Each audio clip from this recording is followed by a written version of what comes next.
Hello guys, അപ്പോൾ നമ്മൾ ഇന്നൊരു ഐസ്ക്രീമാണ് ഉണ്ടാക്കുന്നത്. അതിനായിട്ട് നമ്മൾ കുറച്ച് പാലെടുക്കുക, അതിനകത്തോട്ടൊരു 3 ടീസ്പൂൺ കോൺഫ്ലോർ ഇട്ട് കൊടുക്കുക. എന്നിട്ട് നല്ലപോലെ മിക്സ് ചെയ്യുക. നമ്മളിങ്ങനെ കട്ട പിടിക്കാതെ മിക്സ് ചെയ്യുക ഗൈസ്. അത് കഴിഞ്ഞ് നമ്മൾ സ്റ്റൗ ഓണാക്കിയിട്ട് അതിനകത്തോട്ട് പാത്രം വയ്ക്കുക. എന്നിട്ട് 2 കപ്പ് പാൽ ഒഴിച്ച് കൊടുക്കുക. അപ്പോൾ നമ്മുടെ മിൽമയുടെ പാലാണ് ഒഴിക്കുന്നത്.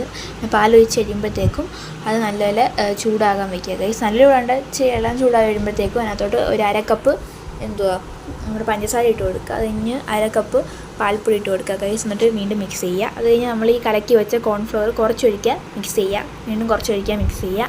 അങ്ങനെ മൊത്തം ഒഴിച്ചിട്ട് വീണ്ടും മിക്സ് ചെയ്യുക ഗൈസ്. അത് കഴിഞ്ഞ് നമ്മൾ കഴിയുമ്പോഴത്തേക്കും നമുക്ക് വേണമെങ്കിൽ ഉണ്ടെങ്കിൽ മതി, അല്ലെങ്കിൽ വേണ്ട, ഒരു 1/4 കപ്പ് മിൽക്ക് മെയ്ഡ് ഒഴിക്കുക. അപ്പോൾ നല്ല ക്രീമി ആയിട്ടിരിക്കും ഗൈസ്. അത് കഴിഞ്ഞ് നമ്മൾ സ്റ്റൗ ഓഫായി കഴിയുമ്പോഴത്തേക്കും 1/2 ടീസ്പൂൺ വാനില എസൻസും കൂടെ ഒഴിച്ചിട്ട് നമ്മളൊരു പാത്രത്തിലോട്ട് മാറ്റുക.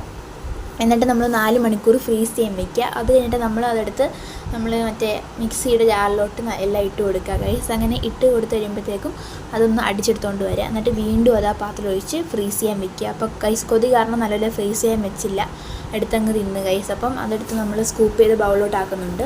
അപ്പോൾ ഗൈസ് മിൽമയുടെ പാലായതുകൊണ്ട് മിൽമ ഐസ്ക്രീമിന് ടേസ്റ്റ് ഉണ്ടായിരുന്നു. അപ്പോൾ ഗൈസ് എന്തൊക്കെ ഇത്രയേ ഉള്ളൂ. ടാറ്റ.